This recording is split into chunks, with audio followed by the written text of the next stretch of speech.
How often have you heard your students say, "When am I ever going to use this?" Applied learning is up for discussion in this edition of the Inside Scoop. Hello and welcome back to another episode of the Inside Scoop. I'm David Owen. We're here to provide you with information that hopefully can help your students succeed. If you like what you hear, be sure to click like, subscribe, and click that notification bell so you'll be alerted to the new podcasts when they're released each Wednesday. Now, when it comes to long-term understanding of a concept, few things are as impactful as applying what you've learned in a classroom. Think about it. Science labs, historical reenactments, and the like are what tend to stick in your mind as you think back on school in your later years. Here in Cobb, we have an entire department that focuses on that very thing. Joining us today is Dr. Joseph Woodruff, Director of the Applied Learning and Design Department. Welcome to the podcast, Joseph. Thank you for having me. So, Applied Learning and Design, I mean, that's, when I read the title of your department, my first thought was, what? Yeah. So we get that a lot. Yeah. I mean, can you kind of explain what your department is like overall and how it relates to the rest of schooling curriculum? Yes. And thank you, first of all, for letting me do this today because, of course, we get that question a lot. As we said, applied learning seems to be very descriptive in itself because it is learning that we then take and apply either in real world situations or to lessons, performative tasks. But again, we take all of the standards that we're teaching across our content areas, and we do try and apply them to, as I said, performative tasks, performances, projects. It's not quite as simple, though, as some people will try and make it. We don't want applied learning to just translate into classwork and then some kind of culminating project. Right. It is formative all along the way. So if we are covering standards, say, for example, in fine arts, we're going to be covering our standards and learning our lessons, and our content is going to be kind of generically growing, and students are going to individualize that learning themselves. So as they're progressing, they are able to display their knowledge in typically a performance for band, orchestra, chorus. Oh, yeah. And they know where they are, they know where they need to go, and so that formative assessment along the way is just critical, and it happens all of the time. So again, when we talk about applied learning, we do want to let everybody know that we're taking all of that knowledge and all of that practice, and we are displaying it in some kind of active way, not typically paper and pencil, but there is some kind of active display of our knowledge. And we find that more realistic because I've said in the past, how often does your boss come to you and say, could you fill this form out for me? And then you give it back, they grade it, and they give it back to you. Well, now, wait a minute. That's more like his executive assistant saying I filled out a form wrong for, I don't know, mileage reimbursement or whatever. But yeah, you're right. I mean, that's the real world isn't forms and paperwork necessarily, although I guess in a government entity it is, right? Well, there is the auditing part of life. There is that. Accountability is important. But when it comes to, like in the open, just applying what you've learned, that's not only sinking the education in deeper, but it's also engaging the student, right? Yes. Isn't that a big part of that teaching? Is a huge part of what we talk about. And for this part, I might reference our arts integration work that we do through visual arts and the general choral music, theater, and dance supervisors. They do a lot of arts integration work across many levels. A lot of them typically are elementary schools because we're really trying to hit those early learners as well. South Cobb Early Learning Center has started to participate in arts integration training, but that training is specifically tying fine art standards and general ed standards together. Both sets of standards are assessed, but you are using both to teach the content. Again, for example, if I'm teaching a social studies lesson and I'm looking at, I think fifth grade has World War II in their social studies standards. Okay. So if I'm teaching standards, social studies standards about World War II, and I'm looking at a visual art representation, some portrait from that era. One of our strategies is that we may create a tableau. We may have the students look at the picture, think about what's happening, take on different roles, and create a tableau to portray what's happening in that picture. Okay, let me pause you just for a moment.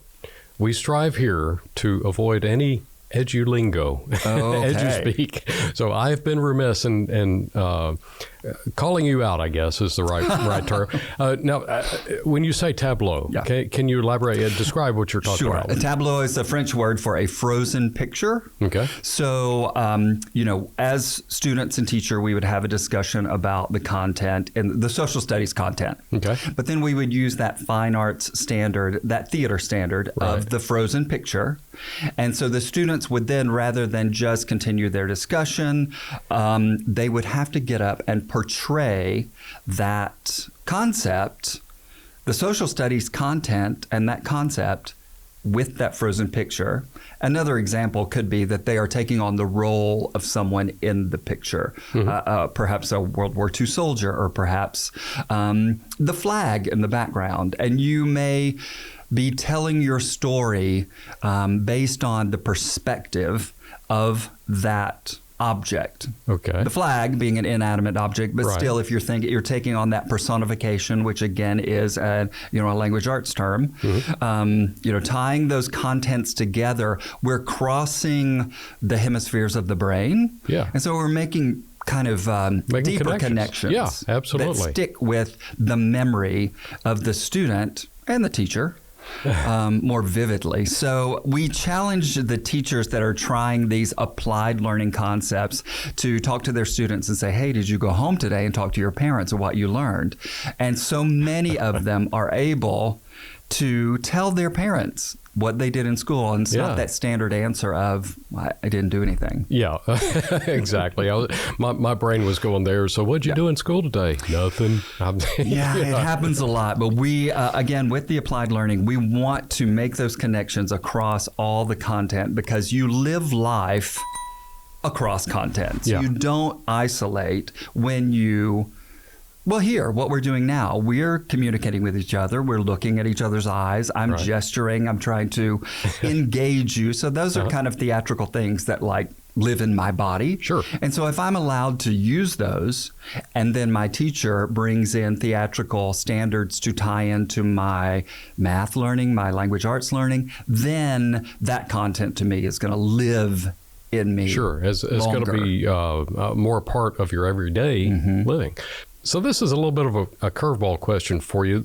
I've heard of people being kinetic learners, some being auditory learners, visual learners. Is this all kind of rolling that together for deeper learning in all subjects? Is that the gist of it? Absolutely. It looks different for different areas, of course, but you brought up kinetic learning. So I'm, of course, thinking of health and PE. I visited a health and PE class not long ago for a middle school, and they were actively tying in their their PE standards, their movement standards to math. They were, that's interesting. They had stations set up where there were math situations, and so the kids would be given problems and they had to solve them, and then they had to physically either slide or skip or whatever their assigned PE standard was, because they have skipping, jumping, hopping. So we're tying all of that together. And so they're able to reinforce the content that they're learning in math while they're doing PE. We don't ever want to cut into one or the other. Both are absolutely important, and kids need to learn math. They need to learn a healthy lifestyle. They need to learn to be active. So we don't want to emphasize one over the other ever. But tying them together, again, these students, when they're leaving, they're happier. They've been engaged the whole time during class.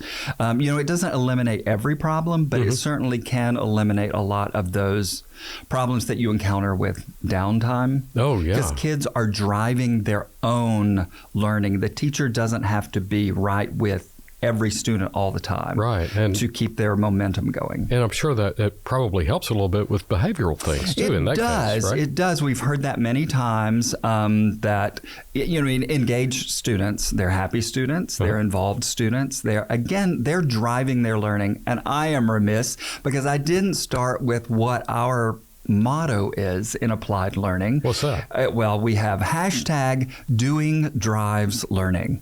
So everything that we do needs to lead to something active that we are going to do, and we're going to show our learning through some sort, again, of performative task, something that we're going to display rather than just put on a piece of paper and stick up. You've got, 7 different course areas that we have 7 different supervisors. There are several contained in a couple of them. So it's a little more than 7 departments, but yes, 7 supervisors that work in applied learning. Okay. Pop quiz. Can you name them? I can. Probably in your sleep. Here we go. Okay, so we have fine arts, and that's divided up into several areas. So we have band and orchestra. We have visual arts and learning design. We have general and choral music, theater, and dance. And that's what you used to be over. That is what I did. And so my love of fine arts still, that was one of the best parts about this interview process for director of applied learning and design was knowing, number one, the people that I would get to work with. Yeah. 2, knowing I wouldn't be leaving fine arts behind. Right. Totally. You're still connected. Yeah. And I'm sorry for the interruption. No, it's okay. I think it gave me a minute to regather my thoughts. CTAE and STEM, STEAM, and innovation. And then we have health and PE, so health and physical education, and library media education. Okay.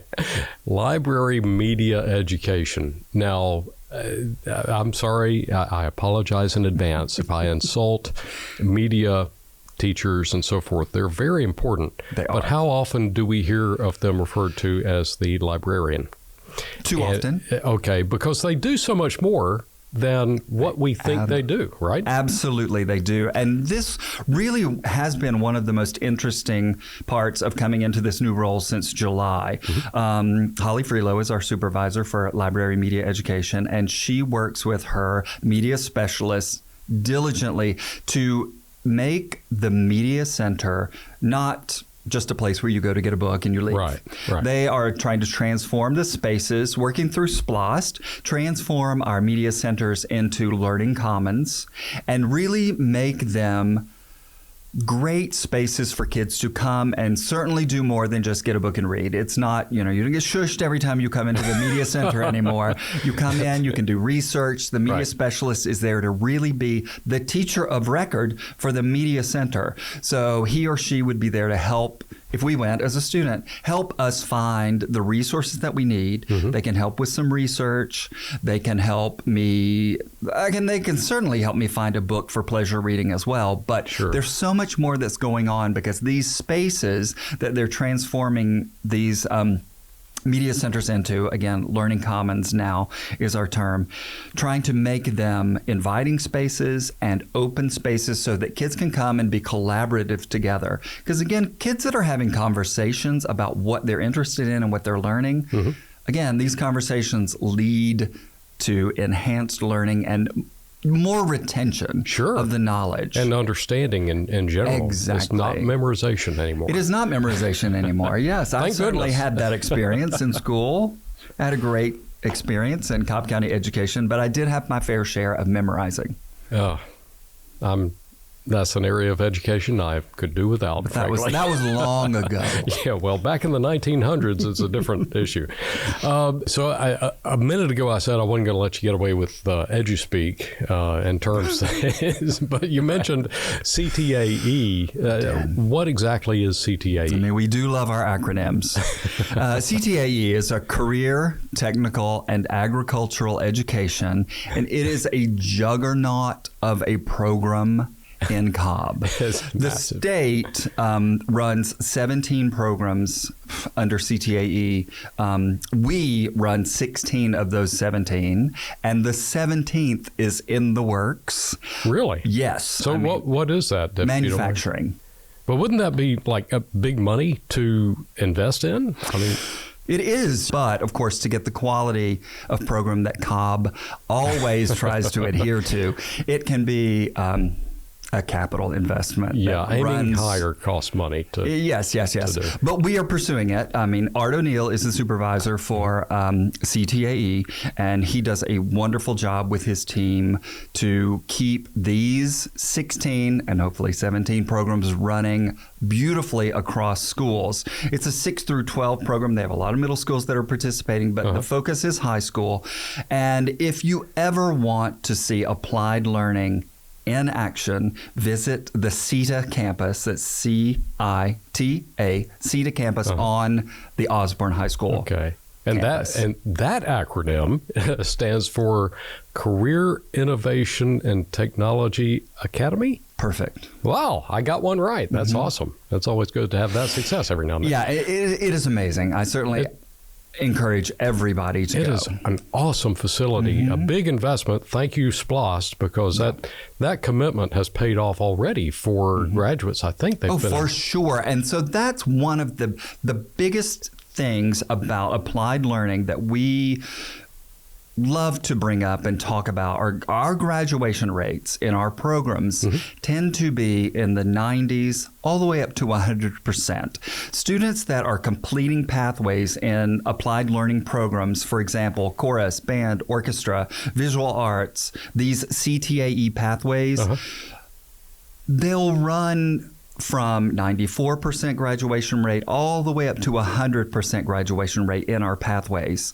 And we feel like this happens because kids are involved in these programs. Obviously, it's feeding their passion. Sure. It's feeding their love of whatever the content is. They're engaged. They're engaged. Right. It's getting them to school, and it's keeping them in school. Yeah. They see the value, and they're able to show what they know in a way that they feel so proud that they want to come and they want to continue.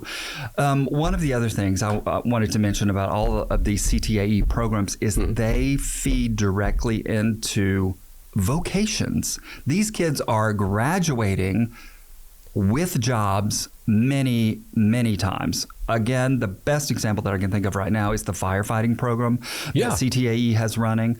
These students, I almost called them kids. They're not kids. Right. They're young adults, and as they go through, they show maturity beyond what could be expected of them. They just excel in these programs, and so they graduate with jobs already lined up. Yeah, and I know that frankly, that's a whole other podcast we probably ought to schedule. Yes, but I know that Cobb County Fire Department has actually coordinated with you guys to make this happen. And so we're not only graduating students with productive skill sets, but we're also, frankly, protecting our community, because there's been a shortage, right? For sure, yes. Not to hyper-focus on that particular program, but it's a very worthwhile thing for the student and the community at large.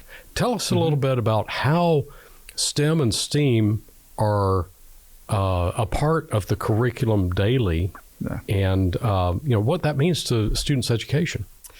It's just such an engaging program because STEM, and we add in STEAM because with fine arts we add that A in for the arts, but it's science, technology, engineering, and math. I was going to reprimand myself. No, for it's okay. It was my turn defining it. But yes, that's our acronym for STEM, and STEAM we add in the A for the arts because of course our fine arts supervisors work very closely with Dr. Creel, the supervisor of STEM and innovation. She is awesome. Yeah, she's amazing. I mean, she's amazing, and there are just so many programs running. I wish I could just read the list of programs that she has running. Fly Girls, Girls Who Game. There are lots of active ways for these students to apply the science that they're learning, the engineering, the problem solving. I mean, that is really just one of the most critical parts of what those programs do, that problem solving aspect. Because, of course, lots of us can learn vocabulary, memorize facts, and as long as it comes up exactly that way on a test, I'm good. I'll fill in the blanks the right way. But if you're trying to take the knowledge that the teacher is sharing with you and that you're processing, and then you're applying it to a different situation, a different concept, trying to create a new way to showcase that knowledge, that's a different ballgame. And that's what these kids are doing, and that's what these programs are doing. I was just going to interject that a minute ago you said Fly Girls, which, by the way, is a drone thing, right? So they have to understand a little bit about aerodynamics and how things move and so forth. It's not from the In Living Color show years ago. Oh, no. That's right. Jennifer Lopez. Make that very clear. But there also program. The name of the program eludes me, but coding is basically what it was. So these are getting students familiar with skill sets that are actually being used in the workforce, right? So if nothing else, they can whet an interest in it. Absolutely. I mean, that's a great example. There's the coding example, CTAE, again, we've talked about how they're feeding directly into vocations. Back to the fine arts, the entertainment industry in Georgia is billions. Huge. $62.5 billion is the number that pops into my head. I hope that's not wrong. It's up there. It is up there. And these programs are, again, funneling workers ready to be productive. Because so much of what we've heard in the past is that students are graduating without those soft skills that they need to make those relationships and keep those jobs and apply knowledge. And so these programs are trying to address that. And then these students are graduating and able to go into the workforce and not only keep jobs, but get promotions or create jobs. I mean, we're talking about not worker bees necessarily. We're talking about people who can critically think, who can solve problems, like you just said, and do things right out of the gate. And that's huge. That's massive. Well, thank you so much for sharing all the... Is there anything else that you want to throw in there? Of course. There's just so much. Now, wait a minute. We only have like 15, 20 minutes here. I feel like there's just so much that are in these departments that I could never get it all out.